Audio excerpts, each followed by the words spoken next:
Hey everyone. So if you have a new iPhone 14 Pro and you notice after you get it out of the box that the display, this purple lights on the face won't go off, won't turn off, it's just on the whole time, then this is the video for you. I noticed that when I got my new iPhone 14 Pro, this display would just not turn off even if I pushed the button on the side. So without further ado, let me show you how to turn that off. So we're gonna have to log in. Let me put my code in. We're gonna wanna go to settings.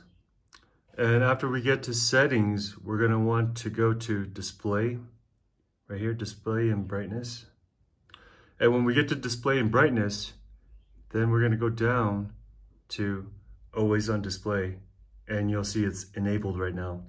So you're gonna wanna go ahead and press enabled. And then the option will be turn off always on display. Now, when you take out your iPhone, you could just push the right button and then it'll turn off. And it'll be back on if you push it again.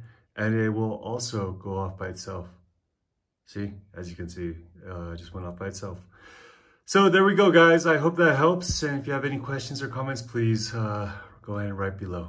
Thanks.